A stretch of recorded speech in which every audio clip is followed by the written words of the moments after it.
Welcome to the Functional Neurologic Disorders Society podcast. I'm your host, Erica Cotton, coming to you from Chicago, Illinois, with a special thanks to Michael Romeo, our production engineer, coming to us from Australia, and our content curator, Ingrid Hertzauer, from the UK. The guest of this first episode is Johannes Jungilligens.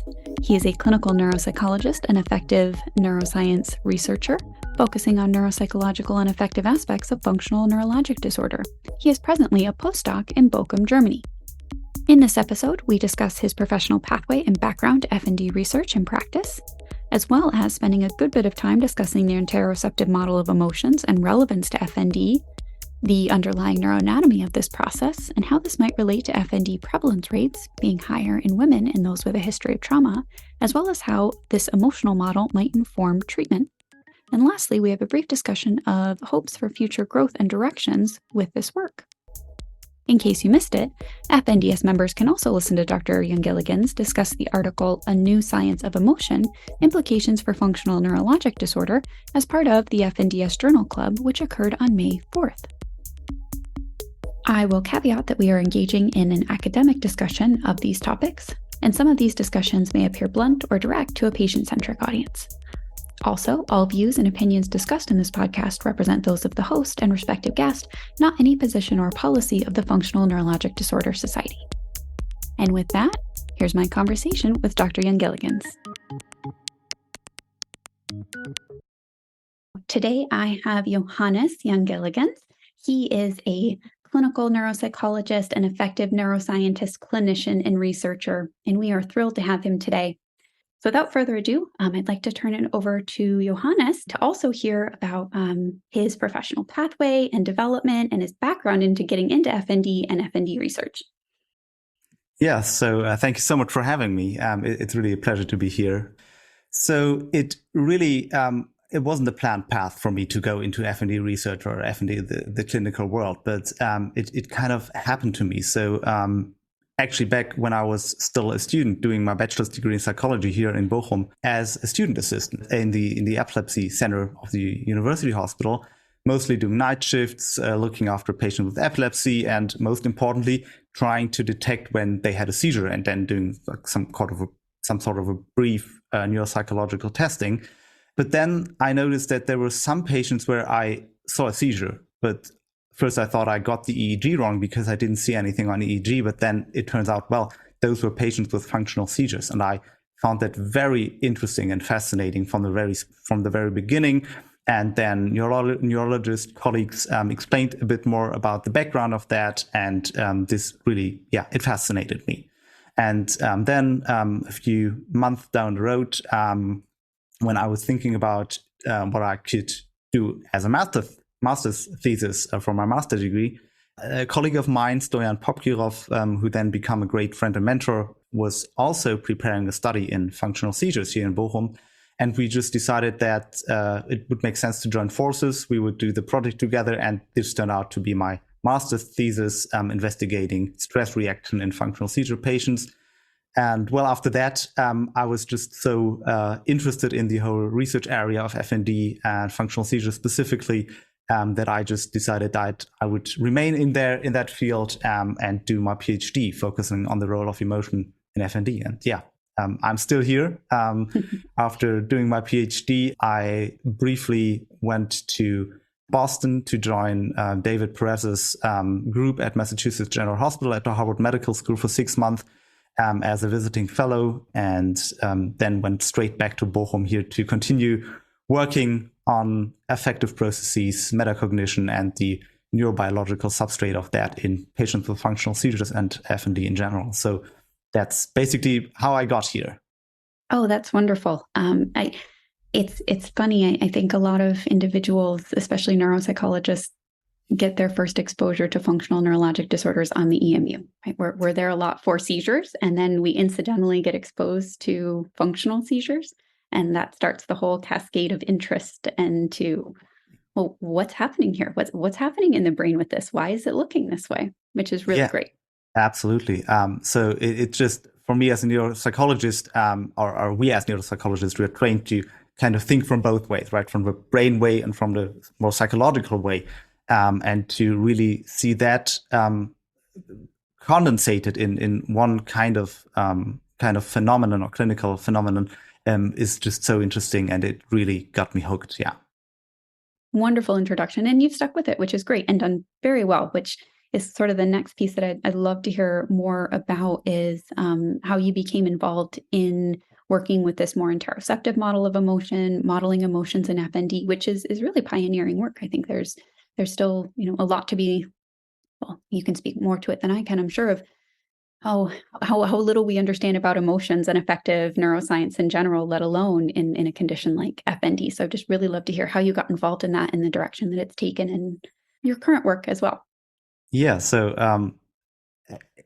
by the end of my PhD, where I had been working on the role of emotion in functional seizures for about 3 years or so, I was really happy about my work and about the whole field. But after writing my final dissertation and rereading it after a few weeks, just which you should never do, really, but I did. Okay, it's always embarrassing, yeah. But then I realized it's kind of, I was kind of frustrated that I never really got to think about what I was studying when I was looking at emotion. So it was always like a given for me. It's like, okay, we're looking at emotion, and why is it important? And it is important, that's for sure. But what is it that we're studying there? And then it just came to be that during my fellowship with David Perez in Boston, he thought about the same kinds of questions. And we decided to dig a little deeper, and we both knew the theory of constructed emotion, which was put out by Lisa Feldman Barrett,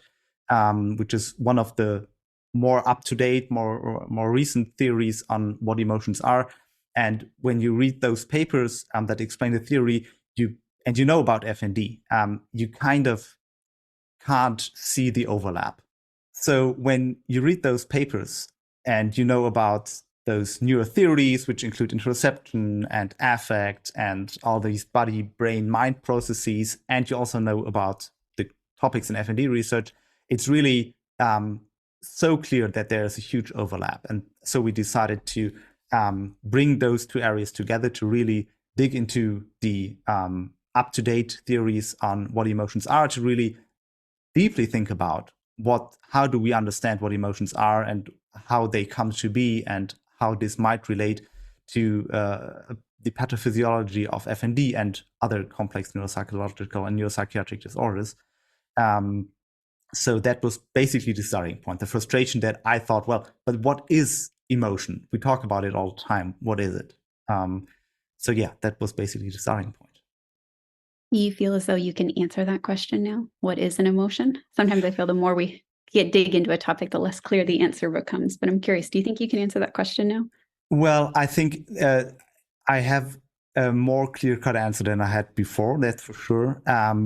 And I think there are at least ways of explaining what an emotion is, or what emotions are in general, that seem very or highly relevant to me, and include up-to-date research and integrate across a lot of fields, including predictive processing, including neuroscience research that is concerned with how the different areas of the brain play together, and the different lamination profiles and the different cortical areas within those areas of the brain, how they play together to regulate the body and all those brain, mind, body processes, and how this ties into how emotions are coming to be.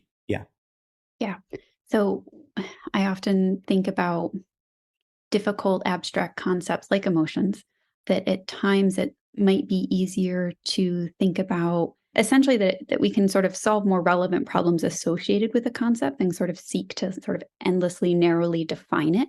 So the concepts like an emotion can have more of a shared or useful meaning that allows us to use it more effectively. For example, like a concept of justice, right? It's very hard to have one definition of what justice is in every moment, in every circumstance. The concept of justice or the definition of it might change from situation to situation, but being able to talk about that concept in relation to other areas is what's useful and helpful. And oftentimes I think that's the way I would somewhat think about emotions as it relates to FND, as different different uses of the terms or definitions apply in different parts of discussions or different layers of application and theoretical consideration, from a cellular level to a societal level of emotions and FND, which are wildly different. Yeah, that's really a great analogy there, or a great example, because as you just said, justice is not defined per se. It's dependent on the context, and it's dependent on the society, and it's dependent on the time that it is applied to or is talked about in. And it is the same with emotion, I think. And it's also the fact that you can use those abstract concepts or these really high level concepts to then reach out to see, okay, what constitute the processes that lead to those. So you could try to analyze like what ingredients have there to be for something to be just, or what ingredients do they have to be for something to form an emotion. And this really then allows us to correlate that or to integrate that with our knowledge about the pathophysiology of, for example, FND. So as one example, we have been not very long, but for some time now, we have been talking about the role of interoception in FND. And this has always been kind of connected to, well, the overall affective processing and emotional regulation and aspects like that. But it has never really been integrated. And one of the, I think, very interesting features of theories such as the theory of constructed emotion is that they really turn the process of understanding an emotion around. So, for example, the theory of constructed emotion, it doesn't start from, well, let's look at what fear is or what anger is, and let's try to find the neural basis of that, and then we'll try to the narrow investigate definition that. Of what is this? What is the singular definition? Yeah. Mm-hmm. Right. And how is it the same in two very different people in two very different circumstances, or within the same person in two different circumstances? But really to start from the other way around, to take our understanding of how the brain works, how the body works, and how the brain-body interaction works. And, for example, how the brain tries to regulate the body, because one of the main goals of the body is, well, of the brain is to keep us alive, right? So obviously the brain does a lot of things, but amongst others, it tries to keep us alive. It's a good one also. Purpose. Yeah, it's a good one. Yeah, it should keep doing that, obviously. And to do that, it needs information about the state of the body, because if you want to regulate something, you have to understand what's going on. Just as in an orchestra where all those different instruments try to play together to form a beautiful symphony, the conductor needs to hear all of those instruments, right?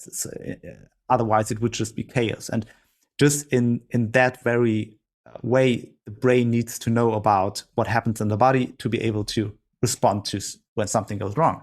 And that's interoception, basically. So it's more than just measuring your heartbeat. It's a proxy, measuring your heartbeat or measuring your ability to detect your heartbeat. But it's really about feeling the state of the body. And that information is just so important to the brain. I think, and what your brain thinks it means, right? Because a heartbeat, measuring an elevated heartbeat in a different scenario, there's, psychotherapy metaphors where imagine you're rowing and you're in a rowing race, and, let's say you win the race, like your heartbeat's still, just as tired, your muscles are still just as sore. But if you won, your brain's like, oh, that was great, this is wonderful. Versus if you lost, you're feeling out of breath, you're feeling the tenseness in your muscles, the fatigue. And even though it's the same physiological response, it's, the interpretation that your brain is also assigning it in those moments, that's highly relevant and contextually relevant, as well as, potentially relevant to the pathophysiology of if things go awry in terms of generation of symptoms. Yeah, absolutely. And as you just said, the brain has kind of to figure out what all of this means, because the brain is basically locked in our skulls. It doesn't have a direct link. It has those indirect sensory inputs, and it has to kind of have a best guess what's happening and what it means inside the body and outside in the world, what comes through our ears and our eyes. And, well, as the more neuroscience savvy audience might know, that there's kind of a consensus in neuroscience research across the recent years that the brain does that by predicting what's coming in, predicting the future, basically the immediate future, not down the road 2 weeks, but really the millisecond to second future of what's happening based on what has happened before. So on your more like a Bayesian model. More absolutely. Like a Bayesian. Yep. Yeah. So basically trying to infer what is happening by comparing what happened before. Priors. Yeah, like immediate priors. Right. And obviously what you experience in life really shapes how those priors work and how important those priors are, or how important they are weight in this predictive processing. So if you had a very good upbringing and everything went great, you might interpret or predict different meanings for the very same signal coming, for example, from within your body, compared to somebody who had a neglectful or threatening environment when they grew up. And it was highly relevant for their brain, in order to keep them alive, that it was able to respond to those threatening cues in an adequate fashion. And so all of these prior life information really lead to how we understand the world, because it basically informs our prior knowledge in the form of an abstracted version of that. So obviously we don't think about how was the last time when I experienced this and that, but it's really the abstracted version of that. So basically an abstract concept which entices or includes everything that we experience throughout our life that kind of fits into a certain category. And the interesting part here is that the idea is that emotions basically are concepts too. And you can learn an emotion concept in a certain way, and that's dependent on biological factors. It's dependent on psychological factors, but also on societal, on cultural factors. So people growing up in different cultures might have slightly different or vastly different emotion concepts. It's not just all the same, but it's really shaped by how your environment interacted with you. At all levels. And that as you were speaking, two things came to mind, and hopefully talk about them sequentially. If not, we can edit that. Yeah, sure. But one piece was I think the theory of constructive emotion, I think what it really allows for is potentially answering some of that, why in some circumstances but not others, right? Where rather than identifying the definitive piece, you identify pieces that are more commonly associated with. So most associated with this sort of physiological sensation, this sort of verbalization, this sort of gesture is more commonly associated with this particular emotional experience, rather than it is always or has to be. Rather than a binary, exclusionary, all or nothing distinction, it allows for more flexibility, which might help explain, or allows for more accurate reflection of human experience, right? And all the situational nuances where certain pieces will more likely produce certain emotions.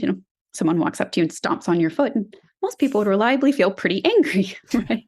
Yeah. But if that happens on a crowded metro train where, everyone's standing room only, and, the train jostles to the side and someone, steps on your foot because they lost balance, then you might not feel as angry. Like, oh yeah, it's a rough train ride today, right? And I think this theory allowing for all the situational nuances might help create more flexibility and more generalizability to various conditions, especially conditions with a lot of variability. So I'm wondering if you see it as a potential benefit or any linkage between that sort of theory of constructive emotions with considering all of the different variables and working backwards as to how that might, do you think that might explain or sort of jive well with the variability and heterogeneity that we see in FND presentations? Do you see a link there, or is that just me? No, absolutely. I do see that link. I think it is at least in part able to tell us something about why, for example, in functional seizures, and I'm talking about functional seizures all the time because that's just my focus, but obviously across the whole range of FND, why some symptoms that are present at one time are not present in another time, and that those symptoms are, for example, functional seizures often tied to an affective arousal. So like this feeling of not being well in agitated way. And that in those instances, maybe emotion construction goes awry. But in other instances, when you're calm, when you're going just about your day and nothing really special happens, or nothing that frightens you, or that arouses, then emotion construction could just work pretty well. And so it would help also to differentiate between saying, for example, when we refer to the concept of alexithymia, so the inability to form emotions, which is kind of a slightly older concept, but it really overlaps with these failures in the emotion construction, but that this is just not always the time, and that obviously people who suffer from alexithymia in certain situations or cannot construct an emotion in certain situations are not always not able to construct an emotion, but this really might be situational. Yeah. Yep, very contextual. My other thought, as we were speaking about this, is also, and you touched on this, the brain's role in keeping us alive, which kind of begs the weight, or the brain's, sort of effective weight, or that it puts on safety. So in a more ambiguous situation, or in also heavily dependent potentially on your upbringing or your environment, or what you're continuously exposed to, how much do you think a person's temperament, upbringing versus sort of hardwired, so to speak, unmodifiable factor related to threat detection plays in a setting of ambivalence, in a setting of, a learned negative prior? How much do you think the brain overweights that, weights threat detection, and weights sort of a higher, marking a situation or a piece higher in its threat level, ambiguous, consider threat, versus, maybe something even minor is considered a greater threat? Do you think that's happening? And do you think that can be accounted for in this theory of constructed emotion? So yeah, I do clearly think that's happening, and I think it's very individual and highly variable between different people and their histories, how it plays out, and obviously, once again, then in each and every situation. But I do think more ambiguity basically translates to less signal and more noise, and that's really, then it's really hard to figure out what's the signal that's relevant for detecting what's going on and how should I respond to that. And that might actually be one of those situations where you just don't have enough cues to construct an emotion, if to say it really bluntly. But it's maybe one of those situations where the brain just goes back into the past, kind of, not literally, and searches for other situations where there was a lot of ambiguity and a lot of, well, I don't know how to handle this. And then it might relate to a more bodily concept, a more hardwired fight or flight response, for example. And then there might be more,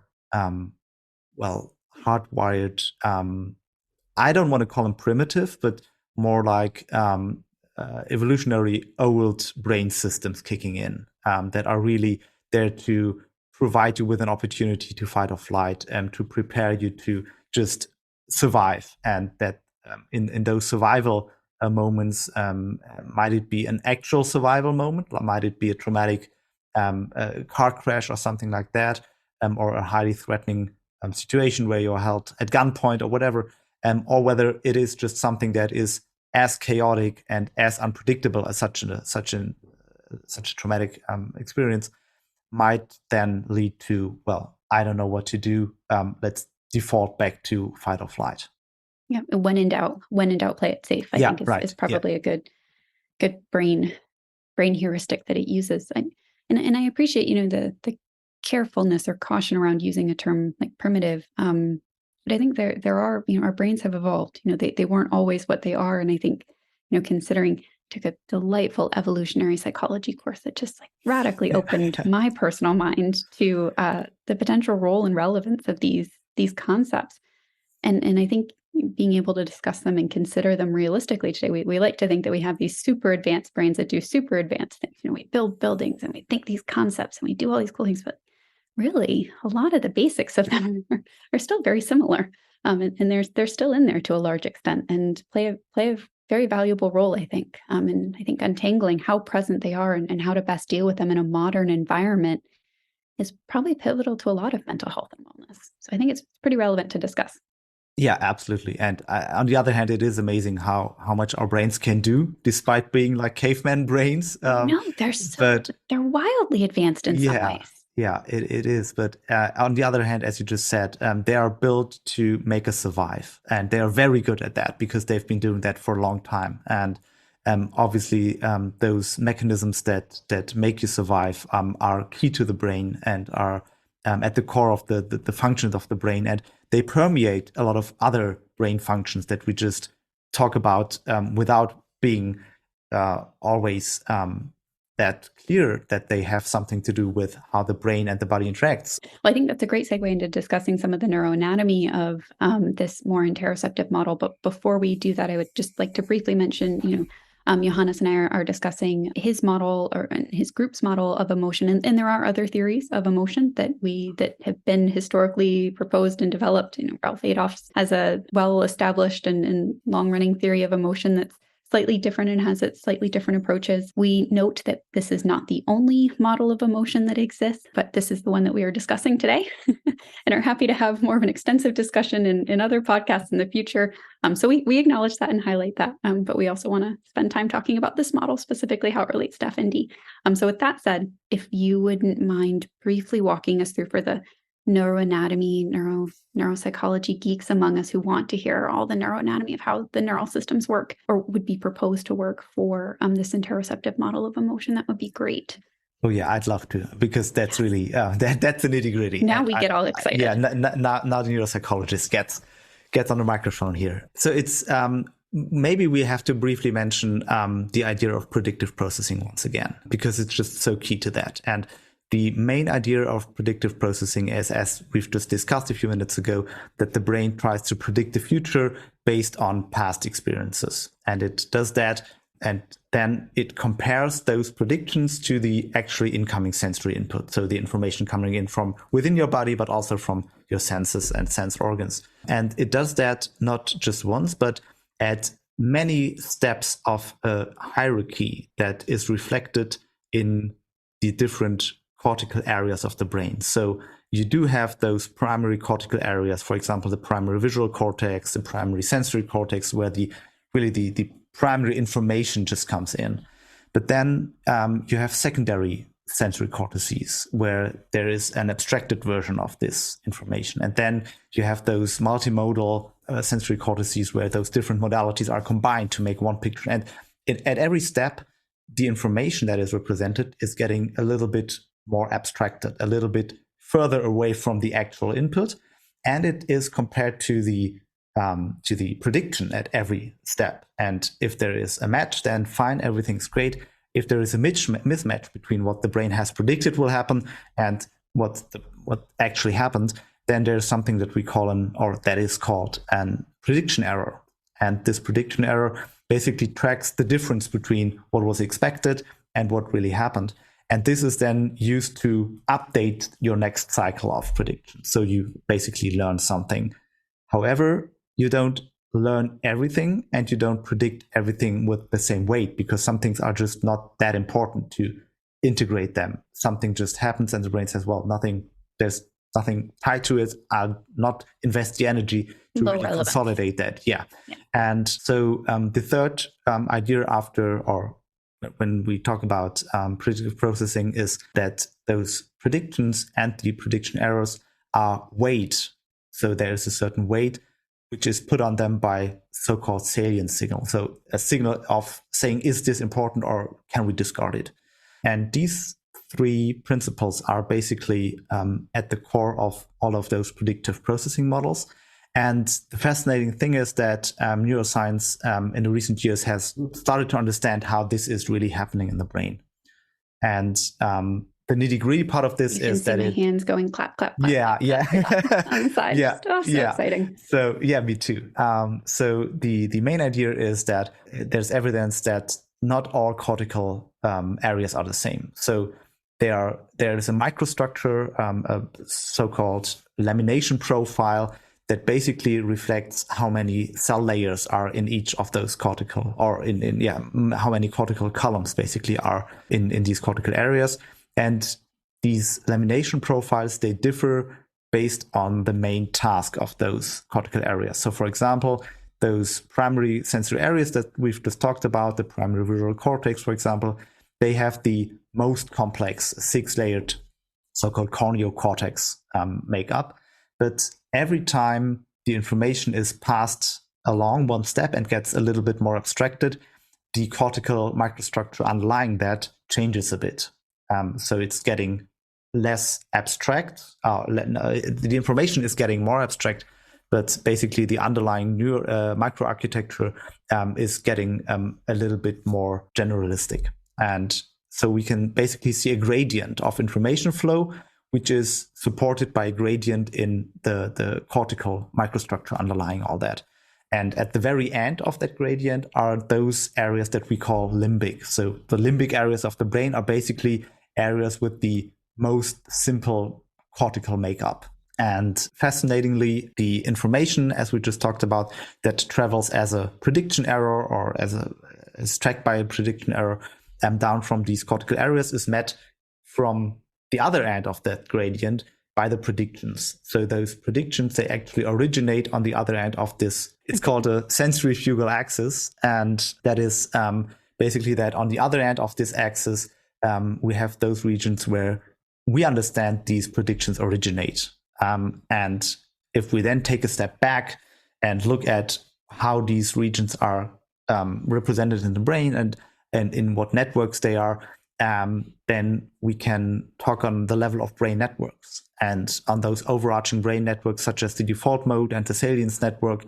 And we know that especially those two, which are highly relevant to FND pathophysiology, which we can talk about later maybe, is that in the areas where they overlap, these are really the regions where these predictions originate, but which are also regions which are responsible for sensing and regulating the body. So the primary interoceptive cortex in the insula, for example, overlaps with regions of the salience network, basically the areas which say, okay, this is something that is important, where the salience signals originate. So this integrates then our overarching brain network perspective, including such networks as the default mode and the salience network, these really microstructural level. Would you also include the autobiographical memory network within your network considerations?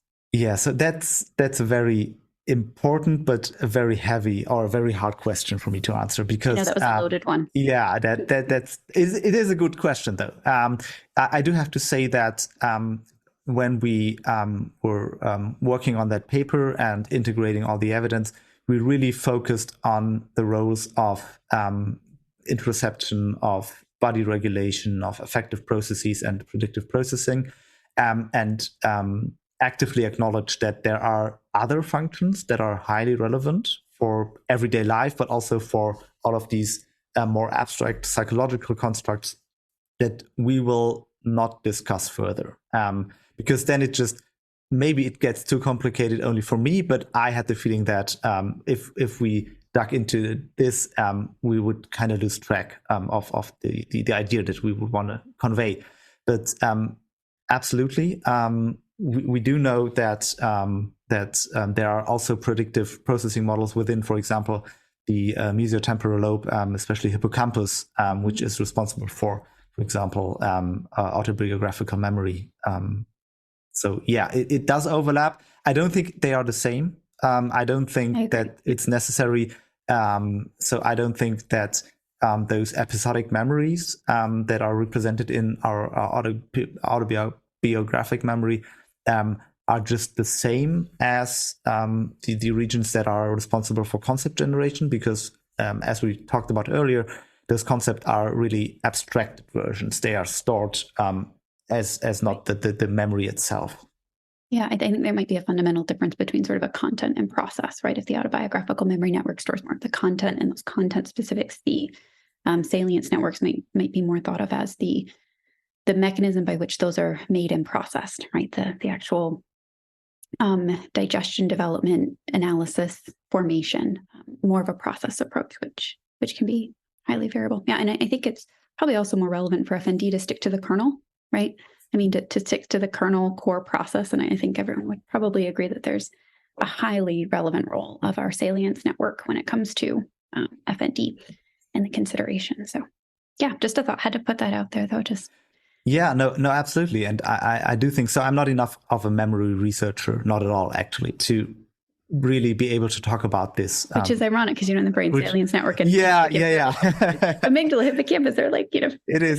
They're just right there. Yeah, I know. But I think that's, you need to find your speciality and go out from there. But I would be highly interested in having a better understanding how those episodic everyday memories are getting then abstracted and becoming part of those concepts that guide our experiencing of the world. Because at some point, in my understanding, for example, sleep is very important in that way, that memories are not only stored, but also sorted into those different categories that they connect to. But I don't understand enough of that to really talk about that educated. Yeah, of course. And it's the other mode or network, I think, would be the cognitive control network, right? Like how much does the cognitive control, sort of the frontal lobes down regulate that salience network and the role of cognitive control in that regulation. But I think, it's a similar adjacent topic space, but not necessarily at the kernel of this really cool, well, how are these signals coming in and generated and developed within the brain? And then how does that lead to predictive models and predictive processing? Within that, with our remaining time, I want to be sure that we touch a bit on how this constructive theory of emotion might change based on certain factors, and the ones relevant to FND. And I think we've touched briefly on some of these, but FND is not present in everyone, and it's not present in everyone equally. For females, how that might relate to how your interoceptive model of emotion might be different across genders, or it might be different across individuals who have a history of trauma, who don't have a history of trauma. What might those differences be, and how might the model change in those circumstances? Yeah, so that's a highly relevant question, I think, and also considering that obviously not all patients with FND report traumatic experiences. A significant number does, but not everybody does. And on the other hand, not all traumatic experiences are in the same category. So there might be those highly significant hopefully once in a lifetime, really impactful events. But then there's also that kind of a more subtle adversity that just keeps being present for a longer time, childhood neglect, emotional neglect, stuff like that. Or, for example, I think something that is often overlooked is how living in poorness, living without enough resources, at least even if it's wealthy compared to ancient times, but in relative poorness, how this is also a constant adverse and somewhat traumatic experiences that severely impacts how we interact with the world and how we understand what threatens us and what might not threaten us. So it's not always the classical violent trauma, but it might be more subtle, but nonetheless very impactful kind of adversity. So I think that's important to keep in mind on one hand. On the other hand, I think that between genders, there definitely numbers are very clear. High numbers of patients that identify as females within the FND patient cohorts. And I think that if we think about that in the connection with adversity and trauma, that there obviously is a mix between different factors, but it's just, I understand that we live in a world where just girls and women are more frequently exposed to certain kinds of harm and neglect, which might include classical violent trauma like sexual abuse, but also those more subtle forms of adversity, emotional neglect, or constant pressure from the social environment, and which also can be a very impactful kind of adversity. So I think that explains a part of the story, but I don't think it just explains everything. But because once again, there are patients who don't experience any kind of trauma but still end up having FND, and amongst those are women. And I think it's a very complex field, that there might be differences in how members of the different genders, or how psychopathology is in some cases expressed differently between the genders, which is included by social factors, but also might be influenced by biological factors, hormonal status, wiring of the brain, all of those different factors that impact how our well-being is expressed and impacted. Yeah, I think it's very relevant and important to consider how these factors like gender, like trauma, might be relevant to FND, but I also think not just an FND issue, right?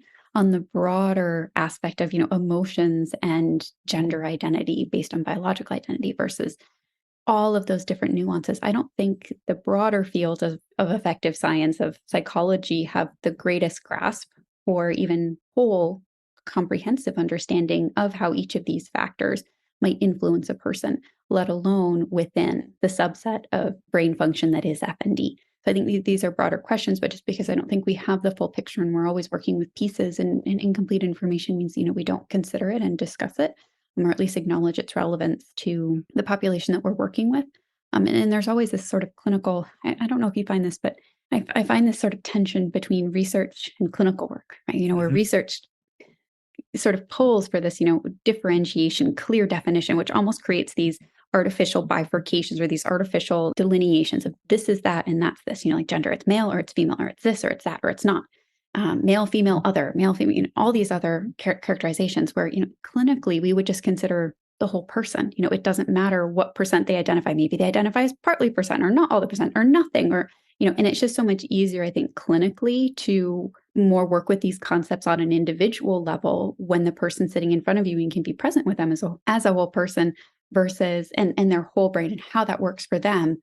Versus in research, a lot of times we're not looking to research one individual. We're looking to, to research one concept across many individuals, which makes it so much more harder and difficult and sort of creates this tension of, putting people in boxes where boxes might not necessarily work or fit entirely, which I find, I don't know if you find that as well, but I tend to have that tension in my experience. Oh yeah, absolutely. At least until now, I think most of our very own research, but also the broader field of psychopathology research has difficulties being complex enough to just grasp the complexity of individual patients that we're trying to understand better. And then we're just using our tools that we have, for example, a certain scale, and the scale says, okay, 10 points and more, group A, 9 points or less, group B, or we're using some kind of a checklist, and we try to disentangle a very complex thing by just saying, okay, we split it in the middle and say this is that, and it's the same, I think, for questions of symptom severity. It's the same for questions of what is adversity, because nobody goes through life and everything's just fine. But at what point could we consider it an adverse experience that really impacts the life? Or how would you ever define that between different people and different situations? So, so the research reality kind of lags behind what it can do. But it's, on the other hand, really hard to be able to investigate a phenomenon that you want to investigate in a whole group of people, because you'll always lose some information when you're going from an individual to a group of people. Yes, exactly. You lose the complexity in favor of gaining clarity over one more specific element. Yeah, absolutely. Yeah. Great. Other pieces I think we had wanted to chat about would be, and this might also slightly overlap with some of the neuroanatomy of the interoceptive emotion process, is the treatment models, right? How well do our treatment models for FND presently reflect, capture, or capitalize on this sort of predictive model of emotion that we have, and just to recap for audiences less familiar, for a lot of FND treatments, they are talk-based psychotherapies, kind of those manualized workbook interventions from various authors. We have Kurt's great workbook manual, Kurt LaFrance's workbook manual. John Stone's group has a manualized workbook, and several others that help individuals become aware of their bodily processes, respond to them differently, identify emotions, regulate emotions. And then for more movement-centric conditions, especially functional movement disorder, then you have that usually plus an additional motor rehabilitation piece where there's physical, occupational, and speech-based therapies that are combined with a more behavioral approach. So, and with that in mind, I'm curious how well you think the current models consider this interoceptive process, and any ways that it could be more updated or continue to help inform. Sometimes I feel like treatment and understanding help inform each other and help develop. and grow each of the different elements. But I'm curious from your take what your level of satisfaction is with treatment matching models, or if you think we're still pretty far away from that. So yeah, maybe I should put out a disclaimer first. So I'm not a therapist. I don't do psychotherapy, and my knowledge of that is very much not complete. I do have the feeling that there has been a tremendous development throughout the recent years, both concerning large-scale tests of manualized treatment trials, for example, in the CODES trial, but also in the development of those treatment approaches themselves. And it's really great to see that, because in the end, all of our research, all of our trying to understand what's happening, what's the pathophysiology, is only the primary goal should always be how to better help patients with FND, to manage the symptoms, to reduce the symptoms, to get a better quality of life, to just make them feel better.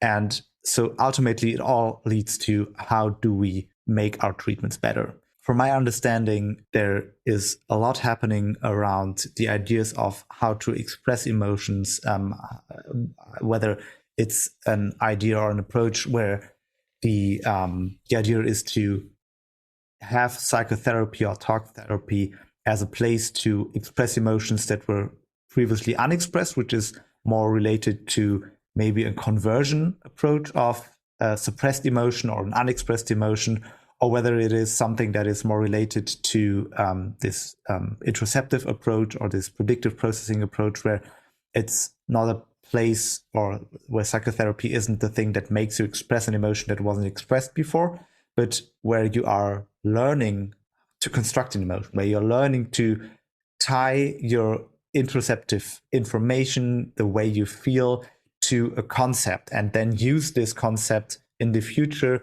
maybe to overcome situations where previously a symptom was constructed. And I'm really putting the constructed there in huge brackets, because when we're saying symptom construction, it obviously doesn't mean that a patient constructs a symptom willfully, but that is something that is happening within this constructive predictive processing. So it's not a byproduct of the former loop. So an incomplete loop might create an unwanted byproduct, versus a completed or differently constructed loop might create a more wanted outcome in brain and body product. So maybe basically psychotherapy could be the place where an emotion is learned or an emotion concept is formed in the first place. Yeah.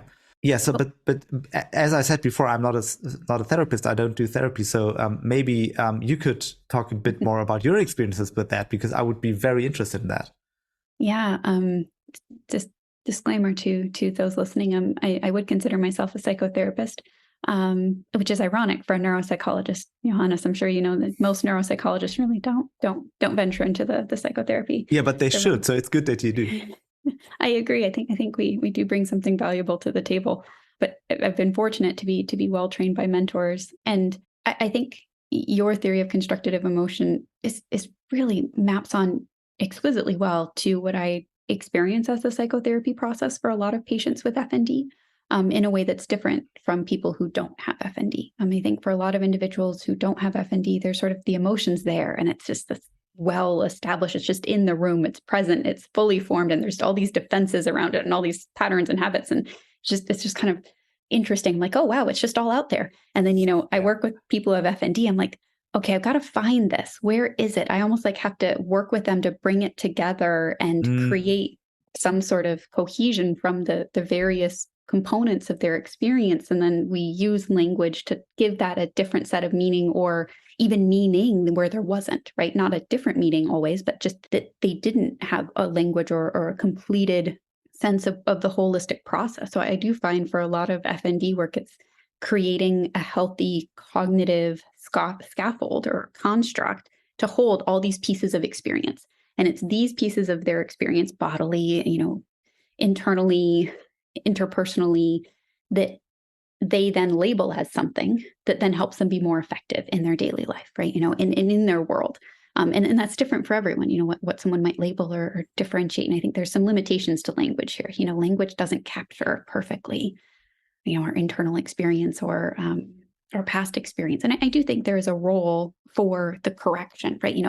oh, my thought about this situation was off or incorrect or distorted. And so then you correct that distortion and update that model. But I would say that's not the primary, in my experience, more the primary role with FND is more the construction, right? You're taking these disparate pieces, helping them create a structure that makes sense and that's more functional and useful, more practical for them to use, that also feels better. You can just kind of see the light bulb go off. They're like, oh, that's what this is. Oh, and that's what I can call. And then they start using that language and they start internalizing, putting those pieces together with their language, with their models, and then using them more constructively in their daily life in a way that's much more comfortable, emotionally comfortable, cognitively comfortable, physiologically comfortable. There's just kind of less cognitive, emotional, and physiological tension all around in a way that I think is helpful. But ironically, and I wonder if the affective neuroscience has followed a similar pathway, I feel like there's been this evolution in psychology, where very, very Freudian and more of this conversion, then it became very behavioral, a one-to-one where, just a behavior is a response and a stimulus. And now it's sort of become more of this constructed, flexible. And I think even CBT to then include, which is very sort of cognitively thought-based, a thought's wrong or inaccurate. If you correct it, that corrects the emotional experience so that your emotional experience is more accurate or positive, versus the more I wouldn't say more updated, additional models that consider a more emotion-centric approach, because you have acceptance and commitment therapy and dialectical behavioral therapy, which are emotion-centric, right? Emotional awareness, emotional regulation, emotional acceptance, emotional understanding, and behaviors and flexibility around different emotional concepts.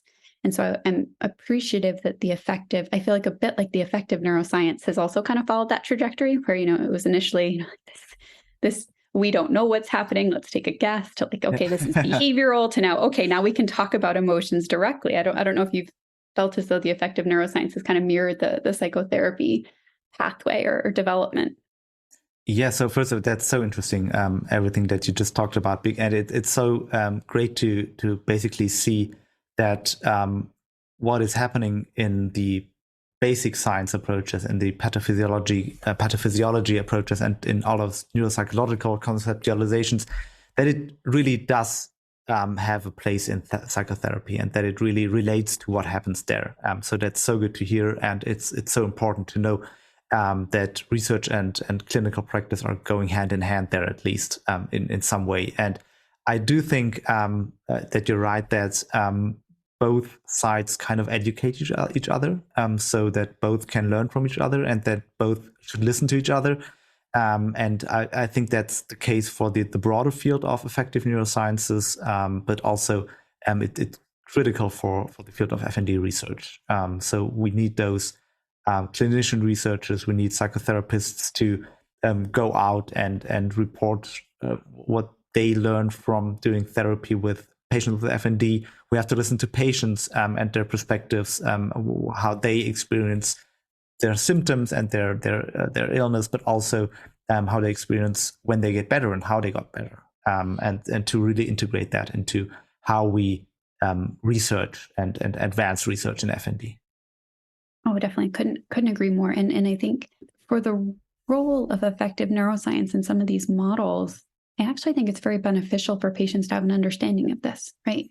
To understand something makes it manageable, right? If you know why something's happening, it makes it infinitely and instantly more tolerable versus we don't know why this is happening, it just is, especially if it's negative or unpleasant or has a tension to it. And I think for affective neuroscience and just explaining to patients in very layman's terms, but I mean, it's possible to explain to people, brains do this. This is what your brain is doing. And to them go, oh, this is why my brain does that. And then not internalize or pathologize the experience of having that process happen. People, well, why did this thought pop in my head? I'm just a bad person. I should be able to control this thought that popped into my head. That automatic safety-based thought that we can't help. And I think there's a real power in knowledge and giving people peace of mind, self-acceptance, realistic expectations, of what brains just can and can't do. If you want to delete that thought, delete that memory, sorry, I mean, maybe you know better than I, but I have yet to find a delete button in the brain. Yeah. Yeah, exactly. And I think it can be so empowering to really have patients being expert in their disorder, even though it's obviously not their disorder, but it's just something that really helps to have a more eye-level conversation between researchers, clinicians, and patients. And so I do think these educational approaches and really trying to convey what we understand how FND works to those patients who are suffering from FND is highly valuable. And on the other way around, I always think it's really, as I just said before, important to listen to those people who experience something and to let this inform your research. Yeah. And I think, even as I'm a clinician working with this, I think there's several sort of variables that there's commonalities, but then there's also divergences and differences just even among people with the same disorder, right? I wonder, at least for me, clinically observing different sort of depths are the wrong word, but sort of extremes in experiences of emotions themselves. Some people have this torrent of emotions where they've got this huge, wide emotional range, and it's really deep and wide. It's like this very active, highly, ocean-like experience in terms of its depth and how much it moves and all of these pieces. And other people, no matter how much I could spend years working with them, and their emotional experience is going to be within this fairly, more limited range that doesn't wobble a whole lot, or they might have just like two puddles, where they've got one puddle that's more comfortable and one puddle that's like, more uncomfortable. But that's as far as that's truly their experience. And I think they're changing, how making sure models account for that much interpersonal variability in these two experiences. And also the same thing with the sort of cognitive tempo and course. Some people's brains move so fast to certain conclusions and just get there so fast with such veracity, that getting them to slow down in the moment and recognizing, that leap was not the most helpful or not the most accurate. Some people, you can intervene and slow that process down, and there's flexibility. Versus other individuals, it happens so fast. It's something that's so more innately hardwired. Again, is I hesitate to use that word, but the experience of it and the way my patients describe it is like, it just is so automatic. That's a harder thing to address and might need to be addressed in a different way. So I think things like, depth and range of the personal emotional experience, the speed or strength of a certain connection or jump that the brain makes. And then the flexibility, right? Some people, they can just move around a concept, dance around it, look at it from all angles, add things to it, really flexibly work with it. And other people, it's like, no, this is the concept. Like, this is it. And there is no or very minimal. And you could maybe get them to like, pull a little bit up on that concept, just a hair. But then as soon as you're out of the session, they're going right back to what their concept was and will be. And it's sort of this more rigidity. And I think, our model, and that's how people present, and it's very real to them. And it's how their brains operate, and making sure that we have treatments that account for all of those different variances or different aspects of presentation, all those different sort of sub-profiles, I think, of people in terms of how their brains work. And it's not, they're not volitionally doing this. They're just telling me how their brain's working. And they're very accurately describing it because I observe it as well, and it's making sure that I think we know what works for different subtypes and having our models be able to account for that variability. But it's fascinating, and depending on, the person, it's either an easy or very challenging experience to try and influence how a brain's working.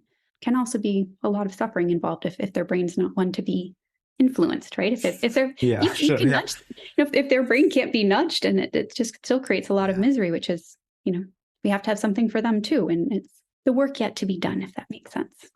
Yeah, absolutely. And I think this makes clear how important it is to consider that everybody just comes in with their own history, their own backpack of a mix of problems, and some might just have a very big backpack with them, and some might have a lighter backpack with them, and that, as you just said, our models should be able to include all of this heterogeneity. But then I think we should also be able to, or we should be so honest to really say that the models that we have are not a one size fits all. They hopefully fit a lot of the aspects that we're interested in and that are relevant. But at least for the model that we presented, we would be very clear that it's not a one size fits all. And there are other models out there. So, for example, about 10 years before we published this paper, so really leading the pathway to all this predictive processing thinking in FND, was the paper on the Bayesian hysteria, led by Mark Edwards. This is really complementary to our approach, and it overlaps in parts, and it might be more relevant for some patients, whereas our approach might be more relevant to other patients. And then there might be patients that are not well covered by any of those, and we need even better explanations for those. And I think we just should keep that in mind, that all of our theories are just ways of trying to explain something that we see out there, and they are not perfect. They will evolve, and we will at some point maybe get rid of them and replace them with better models or more fine-grained approaches. So we should never forget that. Yeah, it's always that tension between the individualized and the group expression, the group understanding. And there's utility in having a model that fits most people, right? Because then we get to answer really cool questions and help a lot of individuals gain an awareness, and ourselves gain an awareness. I think, the field makes leaps and bounds anytime we understand the way something works for most people, right? Yeah. There's definite utility in that from a knowledge perspective, but also from a clinical perspective, which is great. Awesome. Oh, I've had so much fun in this discussion. It's just been great. Yeah, you too. Thank you so much. Yeah.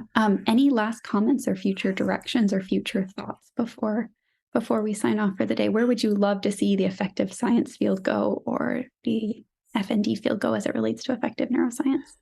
So one thing that I think is happening already and should happen more is that we take our research a bit out of the lab, because this is just such a controlled and unrealistic environment, and go out where the patients have to live with their symptoms. And so one approach, for example, is called ecological momentary assessment. So basically assessing a certain symptom or a certain affective state or whatever throughout the everyday life of a patient, and then trying to integrate that with other information that we gather on in, for example, lab-based experiments. So I think that is very valuable to enrich our understanding of what we really measure and how it relates to the everyday life of the patient with FND.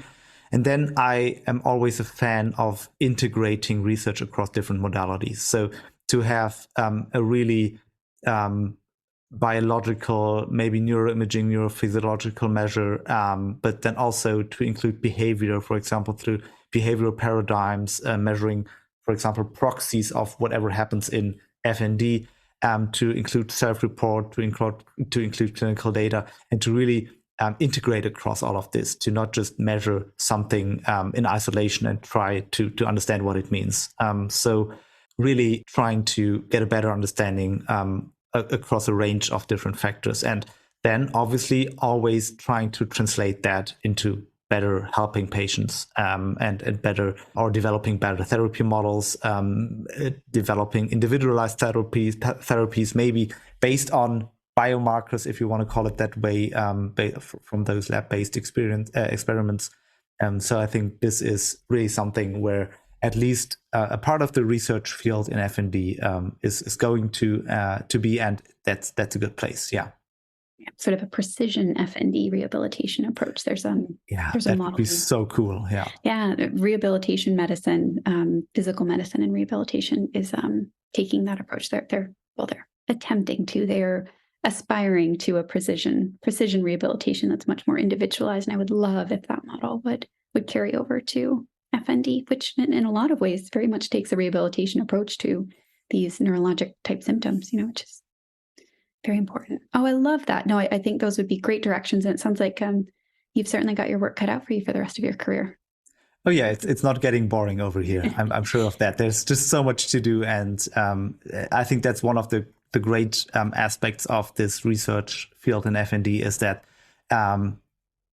there's just so much to do, which is also depressing, because there should have been so much done already, and we should be so much better at understanding so many aspects. But there is still so much really interesting stuff to work on, and it's really fundamental stuff that also might help us understand phenomena of brain functions better that are not only relevant to FND, but really in the broader context. I think it's really a great field, and I'm really thankful for being part of this.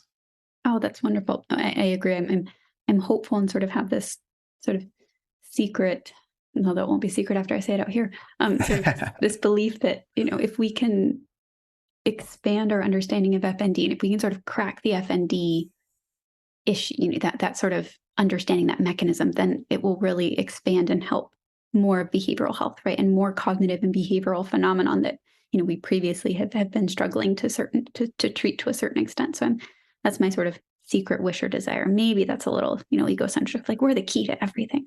No, I do share that. I think it's valid.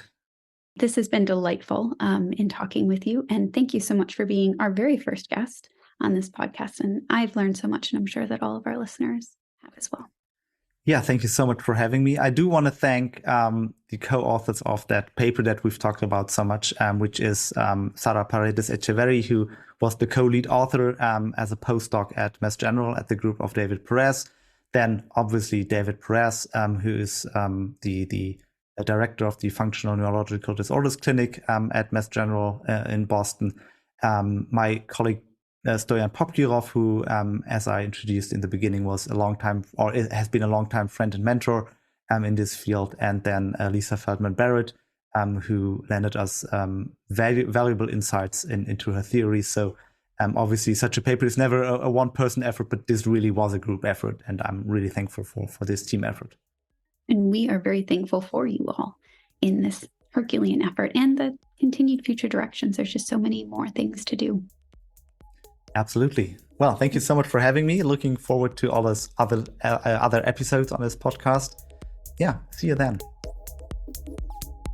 And that concludes this episode's podcast, and we hope you join us again next time. As promised, here is a code for 50% off the first-year membership to our listeners of this episode. Code FNDS001.